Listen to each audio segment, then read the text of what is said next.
बहुत समय पहले की बात है। कासगंज नामक एक सुंदर सा गांव हुआ करता था। उस गांव में एक लकड़हारा रहता था जिसका नाम रामू था।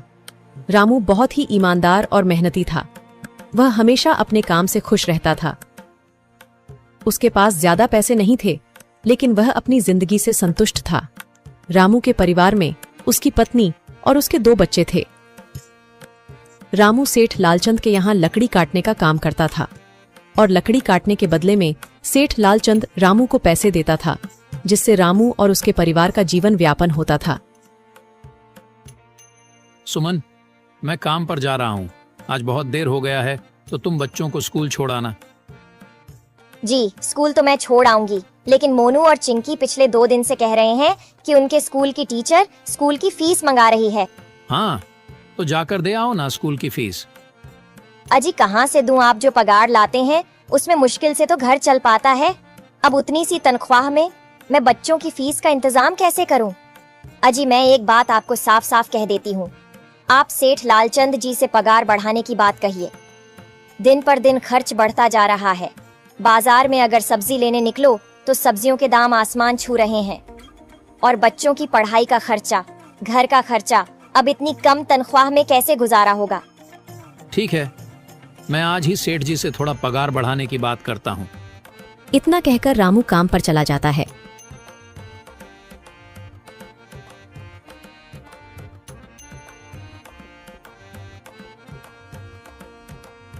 अरे भाई, आज तो पगार का दिन है। देखो, अब यह सेठ लालचंद कोई ना कोई लोचा जरूर करेगा। हमेशा कोई ना कोई बहाना बनाकर पगार कम कर देता है। और अगली बार तो मेरी आधी पगार काट ली थी, यह कहकर कि जो मैंने लालचंद जी से 200 रुपए उधार लिए थे, उसका ब्याज बढ़कर 1000 रुपए हो गया है। इसलिए मैं तुम्हारी पगार में से 1000 रुपए काट रहा हूँ। हाँ हरिया भाई, तुम एकदम ठीक कह रहे हो।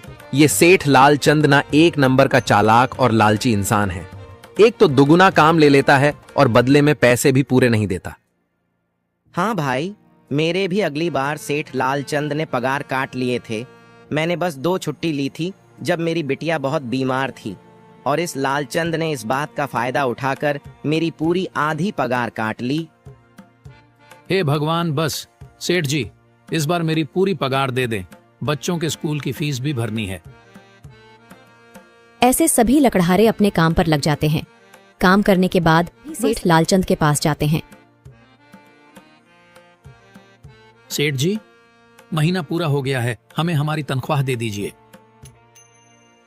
देखो भाइयों, अभी मेरे पास तुम्हें देने के लिए पैसे नहीं है। अभी माल नहीं बिका है, सारा माल गोदाम में ही पड़ा हुआ है। कल या परसों तक तुम्हें तुम्हारी तनख्वाह मिल जाएगी। पर सेठ जी, अभी हमारे पास बिल्कुल पैसे नहीं बचे हैं। घर का भी सामान लाना है, बच्चों की फीस भरनी है। अरे मैंने कहा तो सही, 1-2 दिन और रुक जाओ, कल या परसों तक पैसे मिल जाएंगे। अभी मेरे पास पैसे नहीं है। सभी लकड़हारे निराश मन से अपने अपने घर आ जाते हैं। अजी क्या हुआ? इस बार कितना पगार मिला है? सुमन, अभी कोई पगार नहीं मिला। सेठ जी ने कहा है कि 1-2 दिन में पगार मिल जाएगा। पगार नहीं मिला? आपको तो पता है ना, बच्चों की फीस भरनी है। इनकी स्कूल टीचर ने आज साफ साफ चेतावनी दे दी है कि अगर कल फीस नहीं लाई तो बच्चों को घर पर ही बिठा लेना। अब बताओ मैं क्या करूं? मैं क्या करूं सुमन, ये सेठ जी समय पर कभी पैसे देते ही नहीं है। अब तो बस हम इंतजार के सिवा और कुछ नहीं कर सकते। 1-2 दिन की बात है, देख लेते हैं। ऐसे ही 2 दिन गुजर जाते हैं। 2 दिन बाद सेठ लालचंद सबको पगार देता है। अरे हरिया, ये ले अपनी इस महीने की पगार। सेठ जी, यह तो बस 2000 है। मैंने तो इस महीने 3000 तक का काम किया है। हाँ, काम तो किया है, लेकिन तूने 1-1 घंटे आराम भी तो किया है।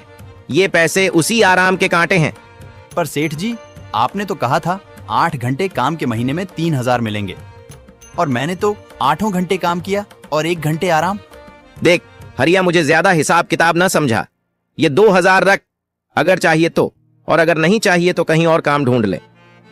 बेचारे हरिया के पास उन पैसे को लेने की सिवाय और कोई रास्ता नहीं था। हरिया चुपचाप वह पैसे रख लेता है। रामू, ये लो तुम्हारे 2500 रुपए। पर सेठ जी, 2500 क्यों? मेरे तो पूरे 3000 बनते हैं ना। मैंने तो कोई छुट्टी भी नहीं की और ना ही कोई आराम। मैंने तो अपना सारा काम समय पर किया है। हाँ, समय पर तो किया है, पर इस समय बाजार में लकड़ियों का दाम काफी सस्ता हो गया है। इस वजह से अभी तुम्हें भी पगार कम ही मिलेगी जब तक लकड़ियों का दाम नहीं बढ़ता।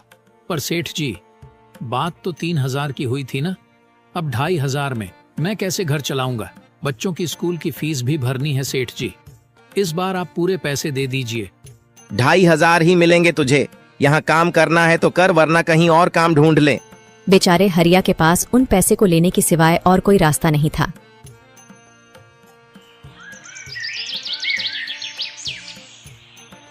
अरे भाई, यह सेठ लालचंद एक नंबर का बेईमान इंसान है। सारे पैसे अपने जेब में भर लेता है और बहाने बनाता है कि लकड़ियों के दाम सस्ते हो गए हैं। देख लेना, हम गरीबों की किसी न किसी दिन इसे जरूर हाय लगेगी। नहीं हरिया, ऐसे नहीं कहते। वह हमारे अन्नदाता है। आखिर उन्हीं के वजह से तो हमारा घर चल रहा है। अरे काहे का अन्नदाता? काम के पूरे पैसे तो देता नहीं है। पूरे महीने मेहनत करके भी क्या मिलते हैं? बस ये 2,000 रुपए। इसमें घर खर्च कैसे चलाएं? ऐसे तो हम कभी तरक्की नहीं कर पाएंगे। और हम कर भी क्या सकते हैं हरिया? हमें लकड़ी काटने की सिवा और कोई काम कहाँ आता है? और कोई काम खोलना भी चाहे तो उसके लिए हमारे पास इतने पैसे कहाँ हैं? अब जो भी हो, हमारा तो बस ये सेठ लालचंद ही सहारा है ना। कुछ देर बातें करने के बाद अपने घर की ओर निकल पड़ते हैं। जी आ गए आप। कितनी पगार मिला है? सुमन, इस बार सेठ जी ने बस 2,500 रुपए ही दिए हैं। बस 2,000? इतने में कैसे घर चलाएंगे? बच्चों की फीस में ही 1,000 रुपए निकल जाएंगे। फिर 1,500 में क्या क्या करेंगे? अब मैं क्या कहूँ सुमन, अब तुम्हें इसी में ही गुजारा करना होगा। तुम सबसे पहले बच्चों की फीस भर देना, इसके बाद बाकी का मैं देखता हूँ। अजी आप क्या देख लोगे? सेठ जी से पूरे पैसे तो मांगे नहीं गए आपसे? नहीं सुमन, मैंने सेठ जी से पैसों के लिए कहा था, पर सेठ जी ने साफ इनकार कर दिया और कहा, यह लेना है तो लो, वरना कहीं और काम ढूंढ सकते हो। मैं सोच रहा हूं कि लकड़ी काटने के बाद मैं कहीं और भी काम ढूंढ लूं। सेठ जी के यहां से काम करने के बाद मैं दूसरी जगह पर काम किया करूंगा, इससे कुछ ज्यादा आमदनी हो जाएगी। आज ही मैं सेठ जी के यहां पर काम करने के बाद और भी जगह काम ढूंढने जाऊंगा। इतना कहकर रामू काम पर निकल जाता है और जैसा कि रामू ने कहा था, वह लालचंद के यहाँ काम करने के बाद काम की तलाश में निकल जाता है। रामू पूरे गांव में काम ढूंढता है, दुकानों दुकानों पर जाकर लोगों से काम मांगता है, मगर हर जगह रामू को केवल निराशा ही हाथ लगती है। अंत में थक हार कर रामू वापस जाने लगता है। तभी वह देखता है कि अचानक बहुत सारे भैंसों का झुंड उसकी तरफ दौड़े आ रहा है।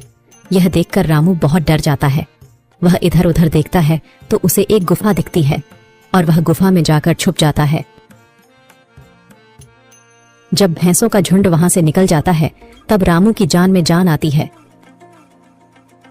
हे भगवान, आज तो बाल बाल बच गया मैं, वरना आज तो मैं इन भैंसों के पैरों तलों तो कुचला ही जाता। पर यह मैं कहाँ आ गया? रामू यह सब सोच ही रहा था कि तभी उसकी नजर गुफा में रखी एक टोकरी पर जाती है। रामू उस टोकरी के पास जाता है। ये कैसी गुफा है? ये कैसी टोकरी यहाँ पड़ी है?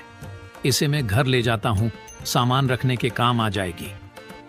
रामू जैसे ही उस टोकरी को हाथ लगाता है, गुफा में से एक आवाज आती है, रुक जाओ, इसे छूने की कोशिश मत करो।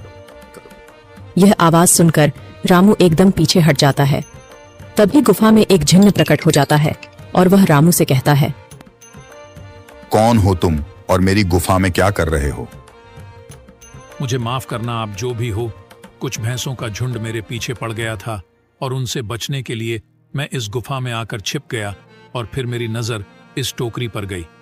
माफ कीजिए, मुझे लगा यहाँ कोई नहीं है तो यह टोकरी किसी की नहीं होगी, इसलिए मैंने इसे छुआ। रामू, तुम्हें डरने की जरूरत नहीं है। मैं तुम्हारे बारे में सब जानता हूँ। मेरी नजर एक बार भी जिस पर पड़ जाती है, मैं उसका इतिहास अपनी खुली आंखों से देख सकता हूँ।